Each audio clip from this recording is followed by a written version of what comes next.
Di suatu sore, ada seorang siswa SMA. Namanya adalah Anya. Ia anaknya pintar dan rajin. Sore itu, ujian di sekolahnya baru saja usai. Anya duduk di salah satu bangku yang berada di taman sekolah. Tiba-tiba, handphone gadis itu berbunyi, menandakan ada panggilan masuk. Ternyata panggilan itu dari ayahnya. Anya sedikit ragu untuk menjawab panggilan itu, karena ia takut akan sesuatu. Dan benar saja, ternyata maksud dari ayahnya melakukan panggilan tersebut yaitu untuk memarahi Anya karena nilai ujiannya yang jelek. Anya, apa-apaan kamu ini? Papa dapat kabar dari mama kalau nilai matematika kamu itu 85. Kamu gimana sih? Papa itu mendidik kamu supaya kamu dapat nilai 100 sempurna, bukan nilai kecil kayak gini. Mau ditaruh di mana muka papa kalau ke teman-teman papa tahu nilai kamu? Kamu tuh harus contoh kakak kamu. Dia tidak pernah mengecewakan papa sama sekali. Nilainya selalu sempurna. Bisa nggak sih sekali aja papa hargain usaha aku? Aku capek, Pak. Aku juga udah berusaha. Emangnya dengan papa banding-bandingin nilai aku sama kakak itu bisa maju aku? Enggak, Pak. Yang ada aku makin gila. Bikin kakak adik saling benci. Aku benci sama papa. Dengan rasa kesal, Anya kembali duduk dan berusaha menenangkan diri.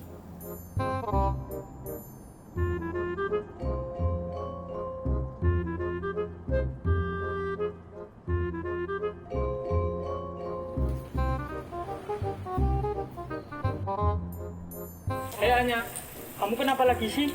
Pasti kamu habis dimarahin papa kamu karena kamu gak dapet nilai 100. Terus papa kamu membandingin kamu sama kakak kamu yang sempurna itu. Karena aku baik hati dan tidak sombong, kamu mau nggak aku bantuin supaya kamu dapat 100? Serius? Gimana caranya? Gampang, bentar aku telepon teman aku dulu. Halo Kar, gimana kamu? Biasa, yaudah aku ke situ sekarang ya. Nah, sekarang ikut aku ke lapangan yuk.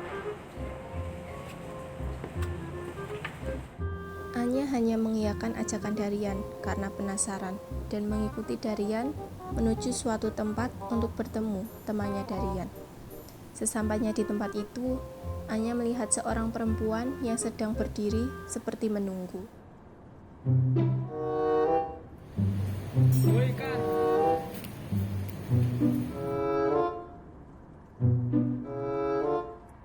Nah, Nya kenalin dia Caroline anak 10 4. Caroline kenalin ini Anya teman sekelas aku. Kenalin aku Caroline. Aku Anya. Oh iya, Caroline mana punya aku?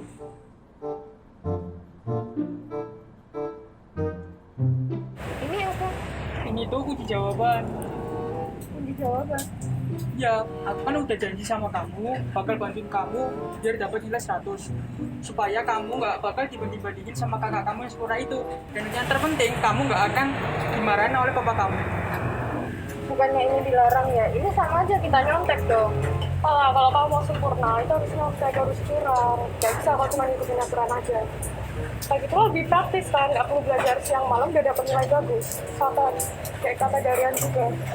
Gak bakal dimarahin papa, terus juga gak bakal dibanding-bandingin. Lagian gak ada yang tahu juga kan, apa enggak. Thanks Darian, semangat jangan. Anya tak henti-hentinya menatap kunci jawaban yang ada di tangannya. Hati kecilnya seperti menghentikan dia untuk melakukan hal sesat tersebut. Namun naas, ia sudah terjerat ajakan Darian itu. Ujian sedang berlangsung. Goldie sedikit curiga saat melihat gerak-gerik Anya yang duduk di depannya.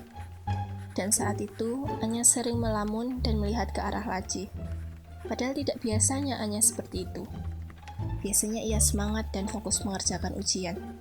Namun kali ini berbeda. Goldie hanya acuh. Keesokan harinya, Goldie semakin curiga dengan sikap Anya akhir-akhir ini. Saat Anya berjalan bersama Darian setelah ujian usai. Setahu Goldie, keduanya tidak pernah sedekat itu, melainkan hanya sebatas teman sekelas. Namun, Goldie masih berusaha untuk berbaik sangka. Sepertinya Goldie harus mencari tahu apa yang terjadi. Hari ini, Anya masih dengan sikap anehnya. Dan setelah ujian usai, nampak Darian yang seperti sudah menunggu Anya. Diam-diam, Goldie mengikuti keduanya.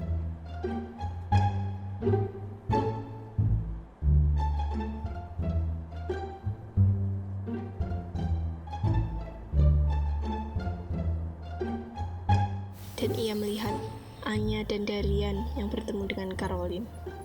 Goldie tahu, Caroline adalah teman seangkatan mereka yang berada di kelas 10 MIPA 4. Namun, ada hubungan apa ia dengan Anya dan Darian?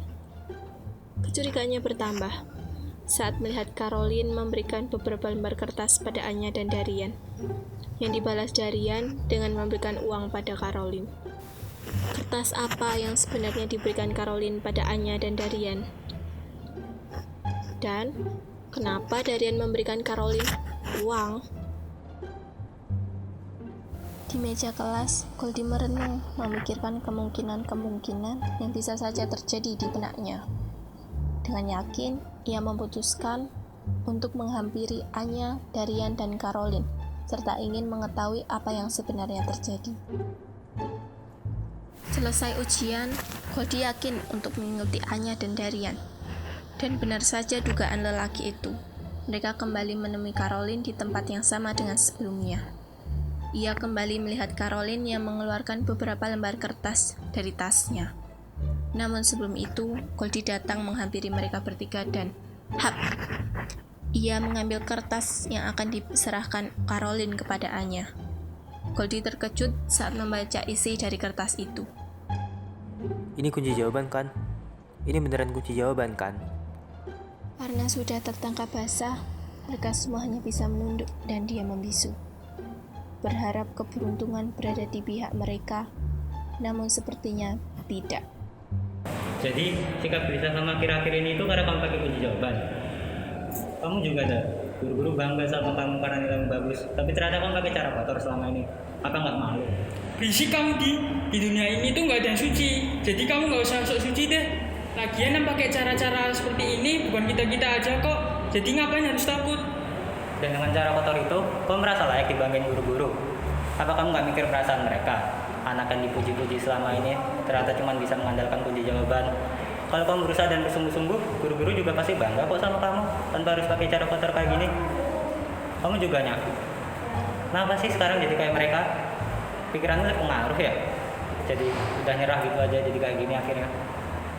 Kamu nggak paham perasaan aku. Kamu nggak tahu rasanya udah berusaha mati-matian belajar siang malam biar dapat nilai sempurna. Tapi ujung-ujungnya apa? Usaha yang udah aku lakuin nggak ada gunanya. Tetap aja orang tua aku lihat aku sebelah mata dan semua perjuangan aku nggak ada harganya sama sekali. Kamu nggak tahu rasanya, Goldie. Iya emang aku nggak paham perasaan kamu. Tapi apa dengan kamu pakai cara itu kamu udah benar. Gimana kalau orang tuamu tahu kalau ternyata kamu dapat nilai sempurna dengan cara menyontek? Kalau orang tuamu tahu kalau putrinya selama ini nggak benar-benar pintar, apa nggak tambah dimarahin? Apa nggak tambah dibanding-bandingin kamu sama kakakmu itu? Kamu juga Caroline, kenapa sih jual kunci jawaban kayak gini? Kalau butuh uang, cari dengan jalan yang halal, jangan kayak gini caranya. Dan maaf, kayaknya masalah ini akan diselesaikan di orang desa. Darian dan Caroline hanya bisa pasrah, namun tidak dengan Anya. Gadis itu takut. Bagaimana jika kedua orang tuanya mengetahui permasalahan ini? Goldie, aku mohon jangan bawa masalah ini ke BK. Gimana kalau orang tua aku tahu? Aku mohon jangan, Goldie. Maaf, nggak bisa nyak. Berani berbuat, maka harus berani bertanggung jawab.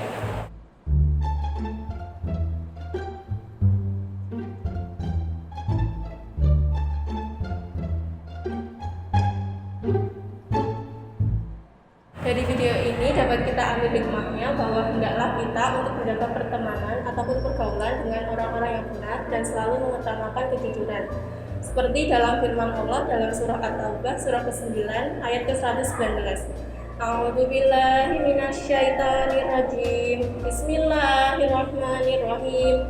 Ya ayyuhalladzina amanu taqullaha wa kunu ma'as-shadiqin. Ya ayyuhalladzina amanu taqullah. Wahai orang-orang yang beriman, bertakwalah kepada Allah. Wa kunu ma'as-shadiqin, dan jadilah kamu bersama dengan orang-orang yang benar. Dalam surah ini, Allah memerintahkan orang-orang yang beriman untuk bertakwa kepadanya dengan menjalankan perintah dan menjauhi larangannya. Selain itu, Allah juga menyerukan kepada orang-orang yang beriman untuk selalu berada di pihak yang benar dan kejujuran. Untuk itu, wajib bagi kita untuk selalu menjaga lingkup pertemanan. Karena orang yang beriman sudah semestinya akan menuntun kita untuk selalu bersikap ataupun berlaku jujur. Seperti yang sudah diriwayatkan dalam hadis riwayat Muslim, Bismillahirrahmanirrahim. Inna sidqa yahdi ilal bir wa innal birra yahdi ilal jannah. Sungguhnya kejujuran itu menunjukkan kepada kebaikan dan kebaikan itu menunjukkan ke surga. Dan sebaliknya, dusta ataupun kebohongan akan menunjukkan kepada kejahatan dan menuntun kita pada neraka. Karena itu, sesulit apapun keadaan kita, kejujuran harus tetap menjadi pegangan. Sungguhnya Allah Maha Pengasih lagi Maha Penyayang.